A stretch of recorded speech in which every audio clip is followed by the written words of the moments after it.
আসসালামু আলাইকুম। আমি বিউটি নিয়ে চলে এলাম আরও একটা নতুন দিনের ব্লগ নিয়ে।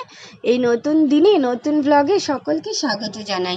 সবাই কেমন আছো? তো দেখো আজকে আকাশের অবস্থা দেখো, মেঘলা মেঘলা হয়ে আছে, সূর্য মামাকে দেখাই যাচ্ছে না, চারিদিক সবুজে সবুজ হয়ে আছে। সকাল সকাল উঠে পড়েছিলাম, বাবুও উঠে পড়েছিল, তো খেলনাগুলো চারিদিকে ছড়িয়ে ছিটিয়ে পড়েছিল, সেগুলো আগে গুছিয়ে নিলাম, তারপর সোফার কাপড়টা ঠিক করে নিলাম। সোফার কাপড়টা ঠিক থাকে না, বাবু ওখানে বারবার ওঠানামা করে, তো তার জন্য ওটা বেশ কয়েকবার ঠিক করতে হয়। ঘর বারান্দাটাও ঝাঁট দিয়ে নিলাম, চারিদিক আমাদের খোলামেলা বারান্দা, তো তার জন্য এরকম নোংরা হয়। যতবারই ঝাঁট দেবো ততবারই এরকম নোংরা বেরোবে। খেলনাগুলোও সে এদিক সেদিক থেকে বেরোচ্ছে, তো ভালোভাবে ঝাঁট দিয়ে নিলাম। তারপর উঠোনটাও ঝাঁট দিতে এলাম। উঠোনেও কত নোংরা দেখো, আজ খুব হাওয়া হচ্ছিল, তো তার জন্য বাইরের সব নোংরাগুলো উড়ে এসেছে। খোলামেলা সব, চারিদিক খোলামেলা, তার জন্য কত নোংরা। ভালোভাবে ঝাঁট দিয়ে নিলাম সেটা। তারপর আমি দরজার সামনে জল দিতে গেলাম। জল দিতে গিয়ে আমাকে বাইরে যেতে দেখে ছেলেটাও দৌড়াচ্ছে, সেও বাইরে যাবে। তারপর বাবুকে রেডি করে দিলাম, আমিও রেডি হয়ে গেলাম। আজ তার ড্রয়িংয়ের ক্লাস আছে। ও যেখানে ড্রয়িং শেখে তার পাশেই সবজি মার্কেট আছে, তো মাও বেরিয়ে পড়লো আমাদের সাথেই। ওকে আমি ড্রয়িংয়ের ক্লাসে রেখে আমি আর মা চলে গেলাম সবজি মার্কেট। কত ভিড় দেখো সবজি মার্কেটে। সবজি বাজার গেলেই আমাদের রান্না করতে অনেকটা দেরি হয়ে যায়, বাজার করতে সময় লাগে।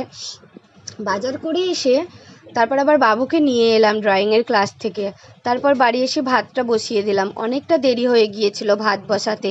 তারপর আমি বাসনগুলো ছিল সেগুলো গুছিয়ে নিলাম, আর ছেলেটা হুটোহুটি করছিল, মানে ড্রয়িং থেকে এসে যে ব্যাগটা ঠিকভাবে রাখবে সেটাও ঠিক করে রাখেনি, আর আমি তো তাড়াহুড়ো করছিলাম ভাত বসানোর জন্য। তারপরে এই যে মা আর আমি বাজারটা বার করে নিলাম। দেখো সব রকমই সবজি নিয়ে এসেছি, ছেলেটাকেও সব রকম সবজি খাওয়ানোর চেষ্টা করি। ও সব রকম সবজিই খায়, তবে ওর প্রিয় খাবার কিন্তু চিকেন। ও চিকেন খেতে ভীষণ পছন্দ করে। পেঁপে নিয়ে এসেছিলাম, সেটা দেখাচ্ছিলাম। তারপরে এই যে পাকা আমটা ওকে কেটে দিয়েছি, সেটাই ও খাচ্ছে। খাচ্ছে কম, গায়ে মাখছে বেশি। তারপর ওকে আম খাওয়ার পর ওকে স্নান করিয়ে দিয়েছিলাম, গোটা গায়ে লাগিয়েছিল। তারপর আমি কলমির শাক নিয়ে এসেছিলাম বাজার থেকে, সেটাই বাছতে বসে গেছি। কলমির শাকটা একটা একটা করে বেছে নিলাম ভালো করে, তারপর ধুয়ে মা এবার রান্না করছে। মা এবার ভাজছে কলমির শাকটা, এই দেখো লঙ্কা চিড়ে কলমির শাকটা ভাজছে। মা এদিকে রান্না করছে, আর আমি আয়নাটা নোংরা হয়েছিল, দাগ দাগ হয়ে গেছিলো, তো সেটাই মুছছি। ওই যে আয়না মুছতে গিয়ে আবারও টানাটানি, বাবু আয়না মুছবে, দেখো সে আমাকে মুছতে দেবে না, সেই মুছবে। আয়না মুছতে গেলেই কেন যে ওর কি হয়, ওই যে কলিনটা স্প্রে করি না, ওটা ওর ভীষণ ভালো লাগে, তো ও স্প্রে করবে। তো যাই হোক, দুজন মিলেই ভালোভাবে আয়নাটা মুছে নিলাম, ও একবার আমি একবার এরমভাবে মুছে নিলাম। তারপর ঘরটাও মুছে নিলাম, আর উঠোনটাও মুছে নিলাম। আজ ওয়েদারটা ভালো ছিল, মেঘলা মেঘলা হয়েছিল, উঠোনে রোদ পড়েনি, তো তার জন্য ও আজ সারাদিন সাইকেল চালিয়েছে, সেই সকাল থেকে বিকেল পর্যন্ত আজও সাইকেলই চালিয়েছে। উঠোনে রোদ ছিল না আমাদের। এমনিতে গরম যেদিন থাকে, মেঘলা যেদিন থাকে না, যেদিন রোদ থাকে, এত রোদ হয় যে উঠোনে নামা যায় না, তো ও সাইকেলটা চালাতে পারে না। তো আজও মেঘলা মেঘলা ওয়েদার ছিল, উঠোনে রোদ ছিল না, তো আমিও কিছু বললাম না।